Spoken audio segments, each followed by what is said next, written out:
আজকে বিশেষ বিশেষ খবরের দিকে নজর রাখুন। বিজেপি থানা ঘেরাও কর্মসূচি ও ডেপুটেশন প্রদান। বিজেপি থানা ঘেরাও কর্মসূচি ও ডেপুটেশন প্রদান আরজিকর কাণ্ডের বিচার চেয়ে পাশাপাশি বিরোধী দল নেতা তথা বিজেপি নেতার গ্রেপ্তারের প্রতিবাদ জানিয়ে থানা ঘেরাও কর্মসূচি করা হয় বর্ধমান সদর থানায়। বিজেপির বিক্ষোভ সমাবেশ অর্থাৎ থানা ঘেরাও অভিযান থেকে মুখ্যমন্ত্রীর পদত্যাগের জোরালো দাবি জানানো হয়।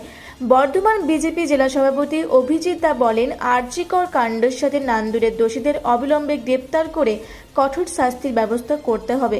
বর্ধমান জেলা বিজেপির সভাপতি আরও বলেন, শুক্রবার গোটা পশ্চিমবঙ্গ জুড়ে মা বোনেদের ওপর যে অত্যাচার চলছে তার প্রতিবাদে আমরা খণ্ডঘোষ থানা ঘেরাও কর্মসূচি ও ডেপুটেশন দিলাম। পাশাপাশি স্বাস্থ্য ভবন অভিযানকে কেন্দ্র করে আমাদের নেতা শুভেন্দু অধিকারী গ্রেপ্তার করা হয়েছে তার তীব্র বিরোধিতা করছি এবং স্বাস্থ্যমন্ত্রীর পদত্যাগ চাইছি।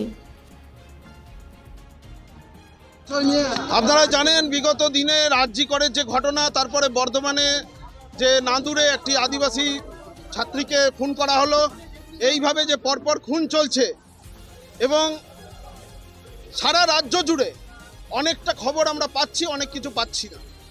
তো রাজ্যে আইন শৃঙ্খলার অবনতি হয়েছে, প্রশাসন পুরোপুরি ব্যর্থ,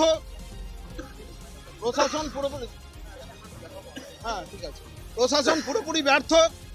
এই অবস্থায় আমরা দেখেছি যে দুষ্কৃতীদের, চোরেদের এবং যারা দুর্নীতিগ্রস্ত তাদের রক্ষা করার জন্য মুখ্যমন্ত্রী সক্রিয় ভূমিকা।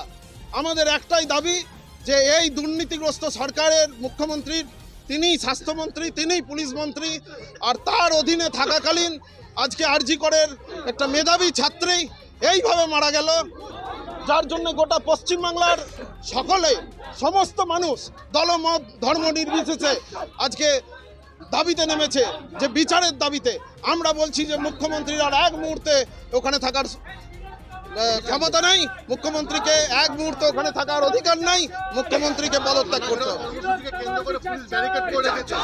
পুলিশ ব্যারিকেড করে রেখেছে, পুলিশ ভয় পেয়েছে, পুলিশ ভাবছে যে বিজেপির কার্যকর্তারা থানার মধ্যে ঢুকে যাবে এবং বিজেপির কার্যকর্তারা এত বিশৃঙ্খল নয়।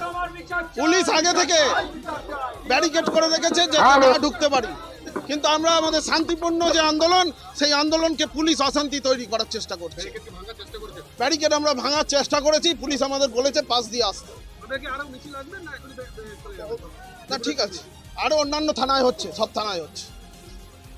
রাজ্য জুড়ে দেখা যাচ্ছে যে শুধু অভয়ার কাণ্ডে ক্রমাগত রাজ্য সরকার দোষীদের আড়াল করার চেষ্টা চালিয়ে যাচ্ছে।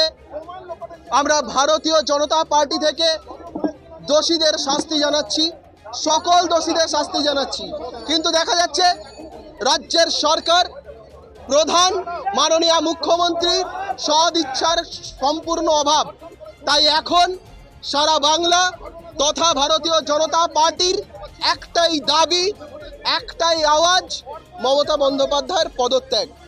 আমাদের একটাই দাবি এখন মমতা বন্দ্যোপাধ্যায়ের পদত্যাগ, সাথে সকল দোষীদের শাস্তি, এবং এই দুর্নীতির সাথে যারা যারা যুক্ত আছে, এই ধর্ষণ কাণ্ডের সঙ্গে যারা যারা যুক্ত আছে তাদের প্রত্যেকের সম্পূর্ণরূপে সাজা চাই। এছাড়াও গত 14 দিনে অভয়া ঘটনা হওয়া থেকে আজকে 14তম দিন, 1 ডজনেরও বেশি যেভাবে ধর্ষণ করে খুন গোটা বাংলাদেশে হয়েছে, সুস্পষ্ট যে এখানে বাংলায় নারীদের নিরাপত্তা নেই। বাংলা নিজের মেয়েকে চেয়েছিল, কিন্তু বাংলার সেই মেয়ে বাংলার বাকি মেয়েদের চায় না। এটা দুর্ভাগ্যজনক, এটা নিন্দনীয়। এখন ভারতবর্ষের সর্বোচ্চ সংস্থা এটা তদন্ত করছে, পুলিশের হাতে তো নেই। ভারতবর্ষের সর্বোচ্চ সংস্থা তদন্ত করছে, কিন্তু দুর্ভাগ্য রাজ্যের প্রশাসন স্তরে স্তরে প্রত্যেক মুহূর্তে যেভাবে প্রমাণ লোপাটের একটি নিদূরণ একটা চেষ্টা চালিয়ে যাচ্ছে, এর থেকে দুর্ভাগ্যজনক কিছু হতে পারে না। বাংলার কালিমালিপ্ত দিন হিসেবে এই অধ্যায় ইতিহাসে রচিত হয়ে গেল, যেখানে ধর্ষিতাদের তাদের যে ধর্ষণ করেছে, ধর্ষকদের এইভাবে আড়াল করার চেষ্টা খোদ সরকার চালাচ্ছে। 9 আগস্ট একজনকে রাজ্য প্রশাসন গ্রেফতার করেছিল পুলিশ, কিন্তু সিবিআই তদন্তভার হাতে নেওয়ার পর থেকে এখন পর্যন্ত কোনো সদুত্তর পায়নি রাজ্যবাসী।